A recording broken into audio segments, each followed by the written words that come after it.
Saudara, ada sejumlah dugaan terkait penyebab jatuhnya pesawat Sriwijaya Air SJ182.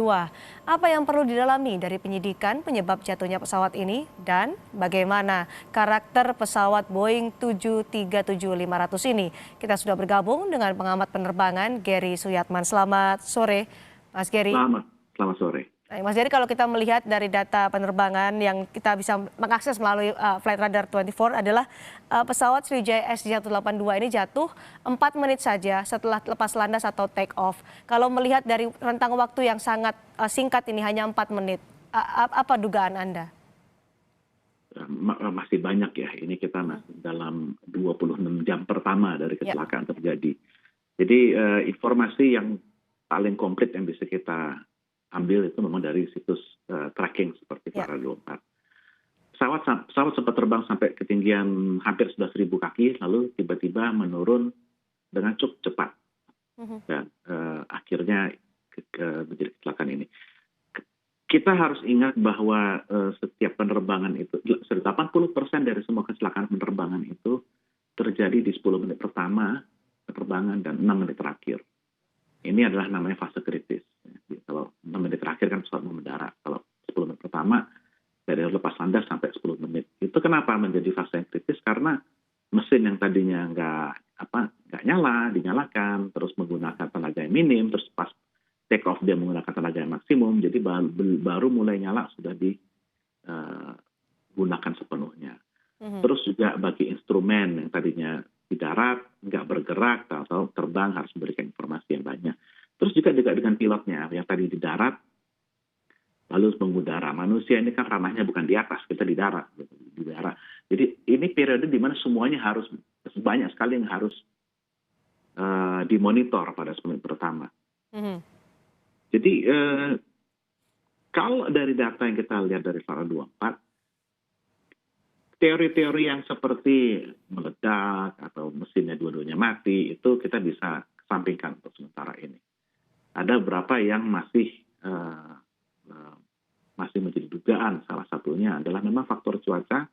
Apakah itu cuaca sebagai penyebab atau tidak, kita belum tahu. Kalau cuaca bisa saja, bukan pesawatnya ditiup angin ke bawah, bukan, tapi dibikin karena angin yang membuat kehilangan kendali. Tapi bisa juga terjadi disorientasi dari awak pesawat, itu juga memungkinkan. Tapi kembali lagi ini bukan menyimpulkan, tapi ini hanya kemungkinan-kemungkinan yang bisa kita ambil dari data yang ada. Tapi dengan perkembangan nanti mungkin ada data baru yang malah bisa mengubah semuanya. Dari data yang ada, kalau kita melihat juga saat itu pilot diberikan izin untuk berada di ketinggian 29.000, tapi masih di ketinggian 10.000, kemudian drop menjadi 8.000 ke 5.000 hingga akhirnya jatuh di perairan Kepulauan Seribu ini, Mas Gary. Ya, betul. Itu Anda juga melihatnya bagaimana tuh? Kemudian ketika sudah diberikan izin, tapi terjadi hal seperti itu? Ya, yang jadi pertanyaan adalah ini sepertinya ada kehilangan kendali. Nah, kenapanya ini yang harus kita cari. Apakah ada kerusakan? Apakah kena angin yang sangat luar biasa? Atau memang faktor yang lebih alami, yaitu mungkin disorientasi. Kita belum tahu yang mana. Itu masih semua masih kemungkinan. Baik. Yang juga menjadi sorotan adalah ketika mengetahui usia pesawat ini lebih dari 26 tahun, 737-500 ini. Dikatakan ini sebenarnya tidak masalah usia seperti ini, asalkan perawatannya tercatat dan juga dalam perawatan yang baik. Tapi bagaimana bisa melakukan investigasi soal kelaikan terbang dari pesawat ini, Mas Gary? Kalau untuk mencek kelaikan terbang itu bisa dicek dari dokumen kelaikannya. Jadi kalau melihat dokumen kelaikannya, kita lihat apakah maintenance-nya semuanya sesuai dengan apa yang harus dilakukan. Terus apakah ada penanganan hal-hal kerusakan-kerusakan yang di luar dugaan itu ditangani dengan baik dan benar. Itu semua pasti ada paper trail-nya. Itu nanti akan dilihat oleh KNKT, salah satunya. Tapi usia tidak berpengaruh, Mas Gary? Usia seharusnya tidak berpengaruh. Selama itu di-maintain dengan baik, pesawat itu tidak ada batas usianya. Tapi biasanya pesawat diganti karena maintenance-nya jadi terlalu mahal atau teknologinya ketinggalan sehingga tidak boleh masuk ke ruang udara tersebut. Gitu. Itu baik, tapi bukan hanya sekedar karena usianya.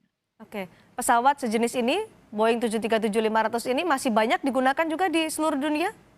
Untuk pantauan Anda, Mas Gary?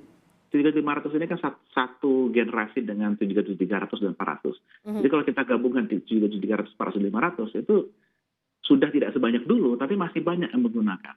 Jadi kita di Indonesia memang secara psikologis rada alergi ya sama pesawat tua gitu, karena dari sejarah penerbangan sipil kita banyak sekali dulu kecelakaan karena pesawatnya tua. Tapi kembali lagi, kalau misalnya di-maintain dengan baik dan benar, itu sebenarnya nggak masalah. Selama ini dengan penggunaan Boeing 737-500 yang Anda sebutkan masih banyak digunakan di seluruh dunia, apakah ada problem-problem atau insiden yang menimpa?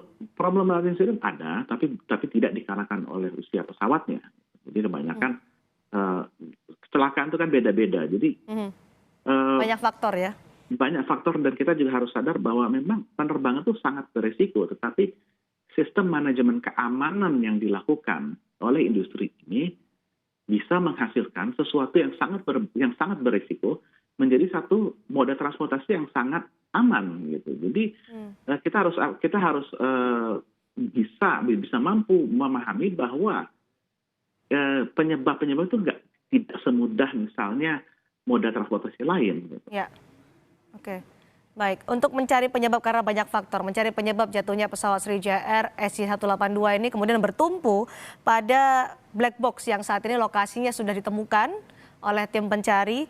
Jadi bagaimana nanti tahapan-tahapan investigasinya untuk bisa menemukan penyebab pasti secara tepat peristiwa jatuhnya pesawat Sriwijaya Air ini, Mas Geri? Yang pertama yang sudah dilakukan sampai saat ini adalah mengumpulkan semua dokumen yang ada terkumpul di perusahaan mengenai pesawat ini. Dan juga sudah mulai mengumpulkan informasi mengenai seputar keberangkatan dari pihak ATC dan dari pihak ground handling. Terus sekarang mereka sedang fase recovery puing-puing yang mungkin bisa menjadi clue dari kecelakaan ini. Nanti setelah si black box-nya diangkat, itu nanti akan di-download dan dilihat di katalog isinya apa aja, parameter apa yang terbaca, bagaimana behavior-nya. Kalau untuk cockpit voice recorder nanti percakapannya seperti apa. Itu nanti baru setelah itu semuanya dianalisa dari semua paper trail, dari maintenance sampai cockpit voice recorder, nada pilotnya seperti apa berbicara satu sama lain, apakah ada suara-suara yang beda, lalu ke parameter black box, itu semua dianalisa menjadi sebuah gambaran, skenario seperti apa, kejadiannya seperti ini, dan kemungkinan baru didaftarkan, kemungkinan penyebabnya apa saja. Ada dua elemen penting dalam black box atau kotak hitam, adalah CVR dan juga FDR. Bagaimana dua elemen dari black box ini bisa mengungkap secara pasti apa yang terjadi di kokpit dan juga apa yang kemudian terjadi pada saat itu hingga bisa menggambarkan inilah penyebab dari jatuhnya pesawat Sriwijaya Air itu? Ya, flight data recorder itu kan bisa merekam dari ratusan hingga ribuan parameter tergantung dengan tipe pesawatnya ya. Makin baru, parameter yang direkam bisa makin banyak. Tetapi flight data recorder itu menceritakan apa yang sedang terjadi.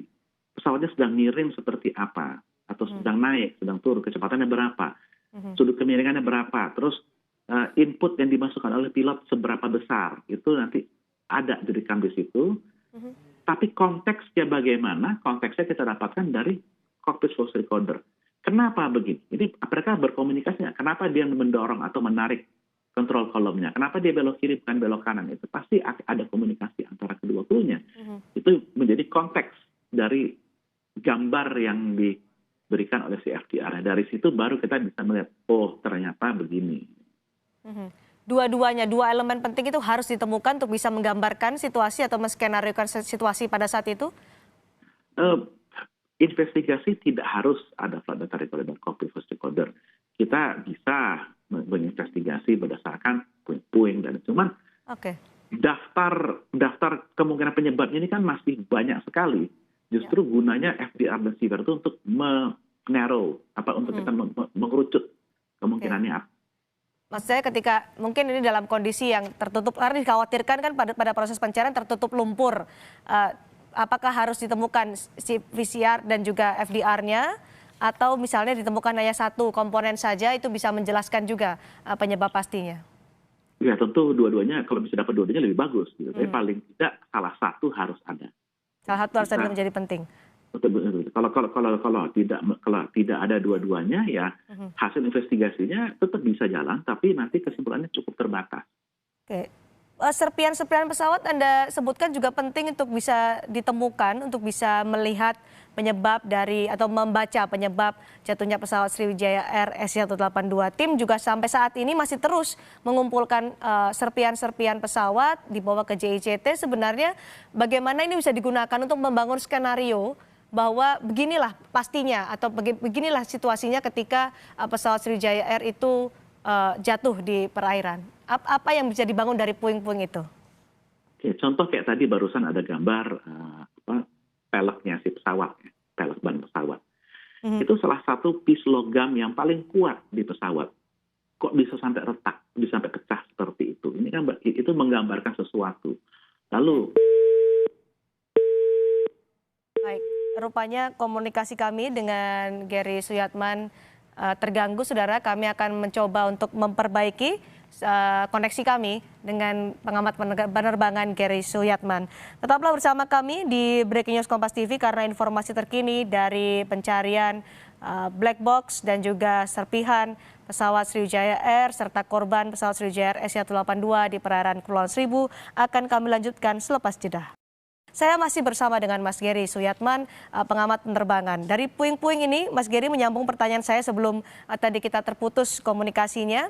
Puing-puing yang terus dikumpulkan oleh tim pencari dari lokasi jatuhnya pesawat Sriwijaya Air ini akan seperti apa pengaruhnya pada proses investigasi nanti oleh KNKT? ya ini kita kan belum ngambil black box-nya ya, mudah-mudahan bisa besok kita ambil.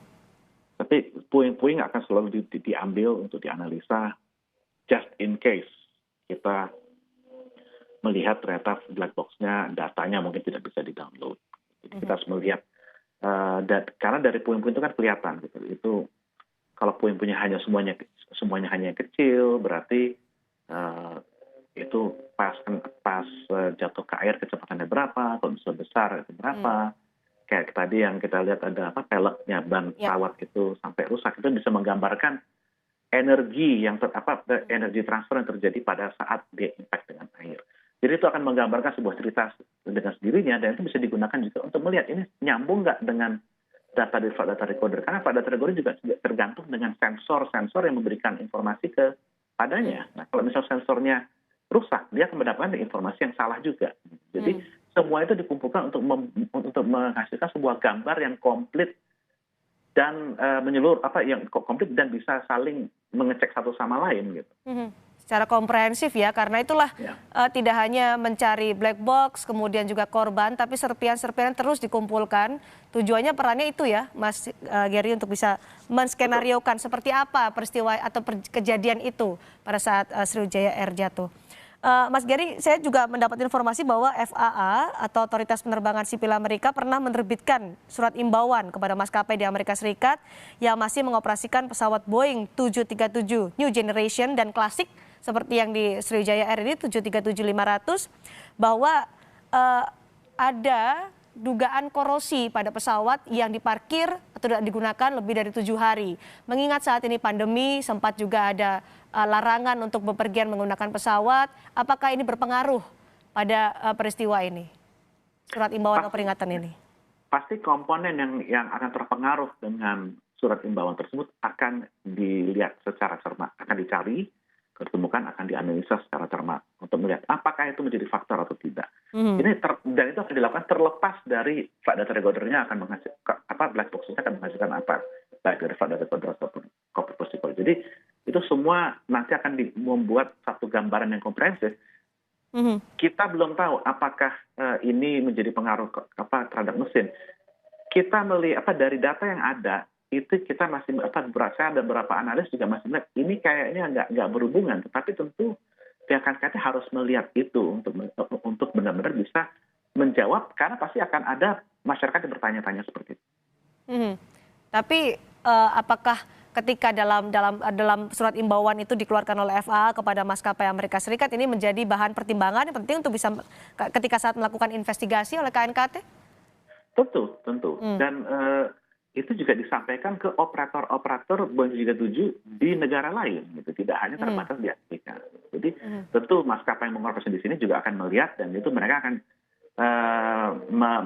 meng-cross check dengan prosedur storage, aircraft storage mereka. Ini apa yang mesti diubah dari prosedurnya untuk supaya bisa memenuhi imbauan tersebut. Berapa lama biasanya kita bisa mengetahui hasil dari investigasi yang dilakukan oleh KNKT jika besok, tadi kan targetnya besok black box sudah bisa diangkat?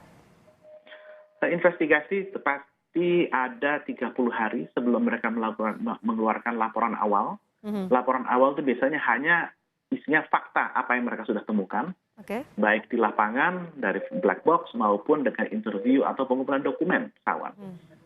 Nanti dari situ dalam mereka punya waktu sampai 12 bulan dari kecelakaan untuk mengeluarkan laporan akhirnya yang termasuk analisa penyebab. Jadi akan butuh waktu sekitar 12 bulan. Ini saya paham banyak masyarakat yang akan bilang kok lama banget. Ya. Tapi butuh diingat juga bahwa menganalisa ini tidak gampang, rumit, banyak sekali yang harus dipertimbangkan dan memang butuh waktu. Indonesia dengan 12 bulan ini sudah salah satu yang paling cepat di dunia. 12 bulan itu tahapan-tahapan seperti apa, Mas? Tadi disebutkan 1 bulan pertama dalam mengumpulkan data sebanyak-banyaknya untuk bisa mendapatkan informasi secara komprehensif. Berikutnya sampai 12 bulan kemudian hingga akhirnya diketahui apa penyebabnya, apa saja tahapannya? Itu pasti analisa, jadi mereka melakukan analisa teknis, analisa cuaca, analisa survivability dari kecelakaannya, dan analisa performa pilot, semuanya akan dicek satu persatu. Satu persatu untuk mendapatkan informasi secara detail ya, Mas Gary. Baik, terima kasih Mas Gary Suyatman telah bergabung bersama kami di Breaking News Kompas TV terkait dengan jatuhnya pesawat Sriwijaya Air SJ182. Terima kasih. Dan tetaplah bersama kami saudara, Breaking News Kompas TV masih akan kembali selepas jeda. Tetap di Kompas TV.